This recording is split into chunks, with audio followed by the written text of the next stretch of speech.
नमस्कार. विशेषच्या या भागामध्ये आपल्या सगळ्यांचं स्वागत. मी प्रसाद काथे. राष्ट्रवादीच्या वर्धापन दिनाचे 2 सोहळे झाले आहेत आणि हे दोन्ही सोहळे वेगवेगळ्या 2 स्वतंत्र मेळाव्यांच्या निमित्ताने झालेले आहेत. 2 वेगवेगळे मेळावे घेऊन दोन्ही गटांनी आपापल्या भूमिका स्पष्ट केल्या. मात्र यात चर्चा रंगली ती एकत्रीकरणाचीच. एकत्र येण्याच्या मुद्द्यावर शरद पवार गटाकडून सुप्रिया सुळे यांचं वक्तव्य लक्षवेधी ठरलंय. कार्यकर्त्यांच्या मनातली इच्छा आपल्यासाठी सर्वोपरी आहे असं सुप्रिया सुळे म्हणाले. लगोलग अजित पवार यांच्याकडूनही हेच वक्तव्य झालं हे विशेष. मात्र त्यात फरक इतकाच आहे की शरद पवारांचे समर्थक सत्तेत जाण्यासाठी उत्सुक आहेत आणि ते वारंवार तसा दबाव सुद्धा निर्माण करतात.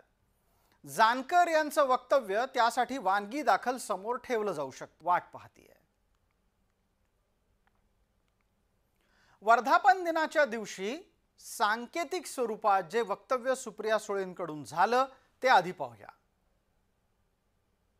पहिल्या काळामध्ये पवार साहेबांनी एक मुलाखत दिली होती आणि पुढचा जो काही निर्णय घ्यायचा तो सुप्रियाताई घेतील असं त्यांनी म्हटलं होतं. त्यामुळे तुमच्याकडे नजरायचं का? पण त्याला टाइमलाईन नाही ना. होय, त्याला टाइमलाईन नाही आहे. कार्यकर्त्यांच्या भावना ह्या नेहमीच आमच्यासाठी सर आखोबे असतात.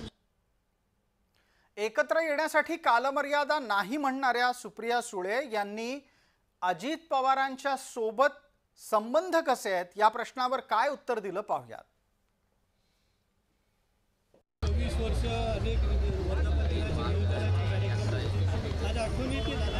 दादाची आठवण रोजच येते. सगळ्याच भावांची. मला 6 भाऊ आहेत. त्यांची सगळ्यांची आठवण रोज येते. दादांना फोन करणार का शुभेच्छा द्यायला ताई? माझ्या सगळ्यांचीच बोलणं होत असतं. कारण का नाही सगळ्या शुभेच्छा, भाऊबीजेच्या, दिवाळीच्या, वाढदिवसाच्या, वर्धापन दिनाच्या, इंडिपेंडन्स डेच्या, रिपब्लिक डेच्या सगळ्या शुभेच्छा मी सगळ्यांना देते. पवार कुटुंब दुभंगल्याचं कारण देताना अजित पवारांनी स्पष्ट केलं होतं की शरद पवारांनी ऐन वेळेला कच खाल्ली होती आणि नेतृत्व पुतण्याला देणं टाळलं होतं. पुतण्यानं त्या अपमानाचा वचपा एकाच फटक्यात घेतला. भाजपासोबत थेट पक्षाच्या सह जाऊन अजित पवार सत्तेत मिळाले, रुळले आणि आता तर लोकांनी निवडून दिल्यानं थोरल्या पवारांचे अजित पवारांच्या बद्दलचे सगळे मनसुबे धुळीस मिळाल्याचं दिसतंय.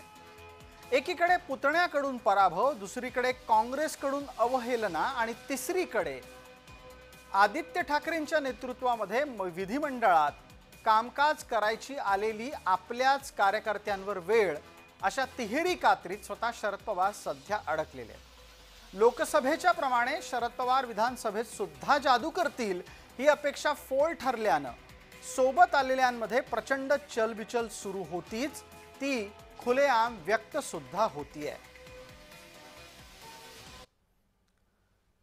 अशा स्थितीमध्ये राज्यात स्वाभाविकरित्या सुप्रिया सुळेंना मंत्रिमंडळात जाण्यात रसही नाही आणि त्यांना तशी संधी मिळणं सुद्धा अवघड आहे. या पार्श्वभूमीवर जर समजा सत्तेची दारं किलकिली करायचीच असतील तर केंद्रातल्या नरेंद्र मोदींच्या मंत्रिमंडळामध्ये सुप्रिया सुळेंना संधी मिळू शकते. तशी संधी घेऊन फायदा काय होणार आहे? राजकीय विश्लेषकांचं मत ऐका. सुप्रिया सुळे यांना जर मंत्री केल्याने भाजपाने मराठा आणि शहरी मध्यमवर्गीय मतदारामध्ये मजबूतीची पकड निर्माण होईल.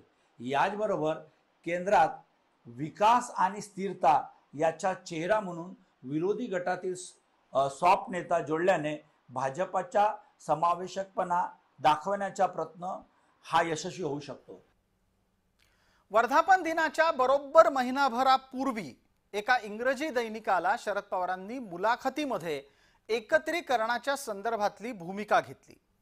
तेव्हा शरद पवार म्हणाले होते की सुप्रिया सुळे आणि अजित पवारांनी एकत्र बसून एकत्र यायचं का नाही याची चर्चा करावी.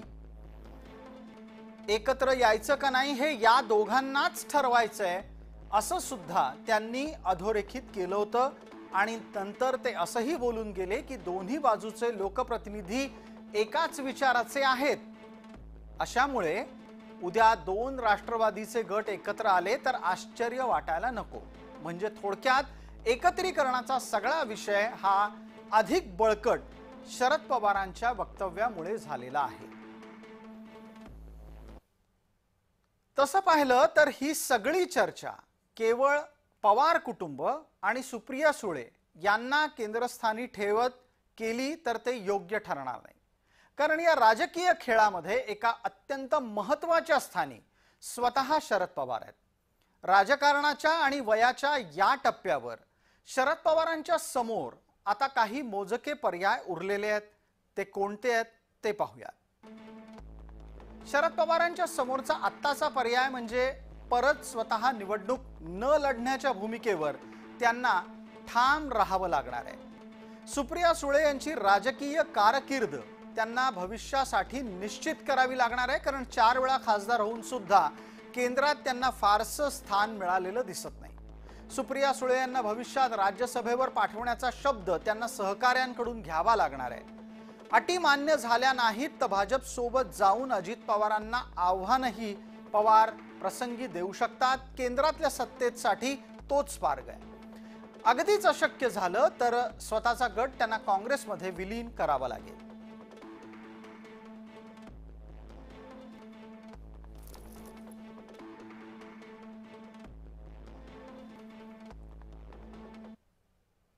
अशा स्थितीमध्ये शरद पवारांना केंद्रातल्या सत्तेमध्ये सहभागी होण्याच्यासाठी काय भूमिका घ्यावी लागू शकते आणि ती त्यांच्यासाठी कशी फलदायी असू शकते ते ऐकूया. शरद पवार गटातील काही आमदार यांना अजित पवारांच्या बरोबर सत्तेमध्ये सहभागी व्हायचं आहे. तर दुसऱ्या गटाला असं वाटतं की आपलं जे आता जे अस्तित्व जे आहे ते अस्तित्व तसंच राहिलं म्हणजे महाविकास आघाडीमध्ये आहे त्याप्रमाणे असेल तर त्यांना काहींना तशी अपेक्षा आहे आणि काहींना असं वाटतं की अजित पवारांच्या बरोबर जावं. हे कदाचित जर अधिक आमदार जर तशा मागणीचे असतील तर कदाचित शरद पवारांना तो विचार करावा लागेल. आणि या सत्तेच्या बरोबर म्हणजे अजित पवार गटाच्या बरोबर शरद पवारांचा गट एकत्र जाईल यात अशक्य असं समजण्याचं काही कारण नाही. सत्तेचा फायदा शरद पवारांनी यापूर्वी अनेकदा घेतलाय आणि तो कसा असतो हे त्यांना ठाऊक असल्यामुळे हे कदाचित सत्तेबरोबर जाऊ शकतील. अजित पवारांच्या गटाबरोबर एकत्र बसू शकतील. राज्यात जमत नसेल तर केंद्रात जमवून घेऊयात ही भूमिका जर समजा शरद पवारांनी घेतली तर त्यांच्यासाठी सत्तेचा दरवाजा केंद्रामध्ये किलकिला होऊ शकतो. अशा वेळेला ही एकत्रीकरणाच्या नव्या समीकरणाच्या बाबतीत आपण काय भूमिका घ्यायची याची चर्चा निश्चितच अजित पवारांच्या गटामध्ये झालेलीच आहे. तूर्तास अजित पवारांचे समर्थक हे एकत्रीकरणाच्या बाजूनी नाहीत आणि म्हणूनच एकत्रीकरणाच्या चर्चेवर अजित पवार सुद्धा सावध भूमिका घेताना दिसतायत. आपल्याला पूर्ण बहुमत मिळालं नाही. आपल्याला नेहमी सत्तेमध्ये सहभागी व्हावं लागलं कारण त्याच्या आधीपासूनच राज्याची एकंदरीत परिस्थिती अशी निर्माण झाली की तिथं एका पक्षाचं सरकार येण्याचे दिवस हे साधारण जवळपास संपुष्टात आलेले होते. कुणाला आघाडी करावी लागायची, कुणाला युती करावी लागायची, केंद्रात कुणाला युपीए करावं लागायचं, केंद्रात कुणाला एनडीए करावं लागायचं. अशा प्रकारची राजकीय परिस्थिती आपल्या देशाने राज्याने पाहिली. आता अजित पवार ज्या वेळेला राजकारणातल्या समीकरणांची मांडणी करतात आणि एका पक्षाला बहुमत शक्य नाही असं सांगतात तेव्हा ते दुसऱ्या बाजूला त्यांचं राजकारणातलं महत्त्व सुद्धा अधोरेखित करत असतात. आणि म्हणूनच सत्तेत राहायचं असेल तर कोणाच्या तरी सोबत गेलं पाहिजे हे अजित पवार कार्यकर्त्यांना पटवून देऊ पाहतायत. असं असताना सुद्धा एकत्रीकरणाच्या बाबतीत ते सावध भूमिका का घेतात तेही पहा. सध्याच्या घडीला अजित पवार राष्ट्रवादीच्या नावाखाली अनिर्बंध सत्ता उपभोगत आहेत. त्यांना पक्षात कोणीही आव्हान देऊ शकत नाही. अजित पवारांवर सध्या पार्थ आणि जय या मुलांचं राजकीय भवितव्य निश्चित करण्याची महत्त्वाची जबाबदारी घरात आहे. या पलीकडे जाऊन सत्ता आणि जबाबदारीच्या प्रकरणात आता अजित पवारांना वाटेकरी नकोयत, सल्लागार सुद्धा नकोयत आणि म्हणूनच ते अत्यंत सावधपणे पावलं टाकतायत.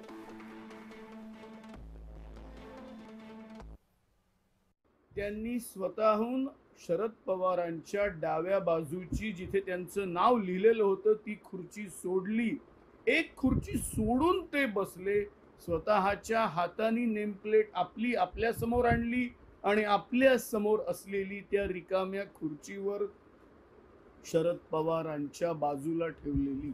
अतिशय साधा प्रसंग, पण एक प्रकारे या एका छोट्या प्रसंगात अजित पवारांनी दाखवून दिलेलं आहे की ठीक आहे, आम्ही एकमेकांशी बोलतो. त्याही कार्यक्रमात ते बोलले, पण आता एकत्र येऊ का, तर मध्ये एक खुर्ची राहीलच.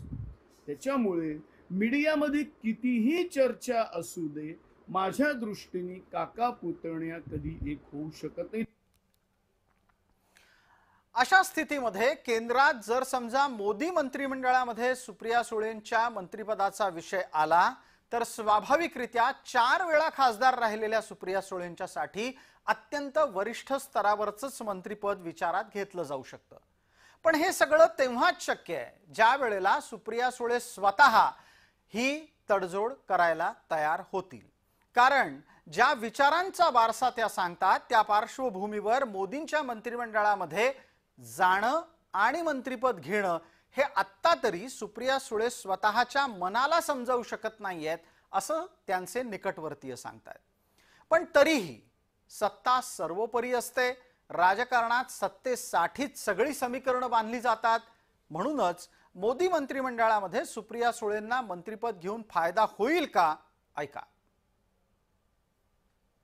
सुप्रिया सुळेंना जर तिथे संधी मिळाली तर चांगलं मंत्रिपद मिळू शकेल आणि या मंत्रिपदाचा फायदा त्यांच्या पक्षाला राज्यभर आपला प्रसार करण्यासाठी उपयोगात येईलच.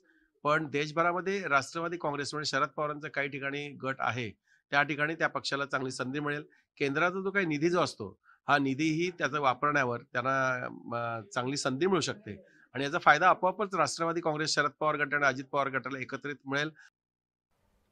सुप्रिया सुळेंच्या समोर सध्या तरी असलेली बारामतीची जागा टिकवणं आणि पुन्हा निवडून येणं हे सुद्धा एक आव्हान आहे. अशा वेळेला सत्ता, सत्तेतली संधी, सत्तेच्या संधीतली साधनं या सगळ्या गोष्टी वापरून बारामतीत पुन्हा निवडून येण्याच्या साठीची समीकरणं त्यांच्याकडून मांडली जाऊ शकतात. अशा वेळेला त्यांच्या कार्यकर्त्यांना आणि समर्थकांना ताईंनी केंद्रातल्या सत्तेत जावं का, याबाबतीत काय वाटतं ते आम्ही जाणून घेतलं. केंद्रामध्ये शरद पवार यांच्या पक्षाला सत्तेचा वाटा मिळणार अशी चर्चा देखील सुरू आहे आणि या संदर्भात सुप्रिया सुळे यांनी सत्तेत जावं का, हे आता आपण बारामतीकरांच्या समेत बातचीत करणार आहोत. त्यांचे कार्यकर्ते देखील आहेत. काय वाटते, सुप्रिया सुळे यांनी केंद्रातील सत्तेत जावं का, काय वाटते तुम्हाला?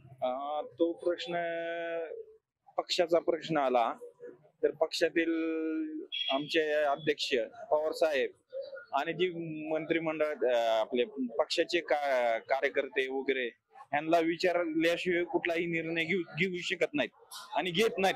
ऑपरेशन सिंदूरच्या संदर्भात पंतप्रधान मोदी साहेबांनी त्यांना कतार, इजिप्त, कैरो आणि इथिओपिया या देशात भारताचे प्रतिनिधित्व करण्यास पाठवलं आहे. याचा अर्थ असा आहे की त्यांच्यात कॅपॅसिटी निश्चितच आहे, परंतु त्यांनी काय निर्णय घ्यायचा हा त्यांचा प्रश्न आहे. याबद्दल राष्ट्रवादी शरद पवार पक्षांचे सर्वेसर्वा आदरणीय शरदचंद्रजी पवार साहेब आहेत. अर्थात ही व्यक्ती अत्यंत कसलेला पैलवान आहे. प्रत्येक गोष्टीवर त्यांचा सूक्ष्म असा अभ्यास आहे. काय करायचं काय नाही हे पक्षांचे धोरण ते ठरवतील. मी एवढंच म्हणेन की पवार साहेब ठरवतील ते धोरण आणि बांधतील ते धोरण, आम्ही कार्यकर्ते त्यांच्या पाठीशी आहोत. बारामतीचा सर्वांगीण विकास जर करायचा असेल तर सुप्रियाताईंनी आणि म्हणजे शरद पवार गटाने आणि अजितदादा गटाने एकत्र येणं गरजेचं आहे. कारण बारामतीचा विकास जर करायचा असेल, केंद्राचा निधी आणायचा असेल, राज्याचा निधी आणायचा असेल, तर त्यांनी एकत्र येणं बारामतीकरांच्या आणि महाराष्ट्राच्या हिताचं आहे. आता येणाऱ्या काळामध्ये सुप्रिया सुळे ह्या केंद्रातील सत्तेत जातात का हे पाहणं देखील महत्वाचं ठरणार आहे. नवनाथ बोरकर, जय महाराष्ट्र न्यूज, बारामती. थोडक्यात काय, विकास मग तो मतदारसंघाचा असो की स्वतःचा, सत्तेशिवाय पर्याय नाही हे सूत्र सगळ्याच ठिकाणी कायम आहे. विशेषच्या या भागामध्ये तुर्तास इतकंच. आपण पाहत रहा फक्त जय महाराष्ट्र.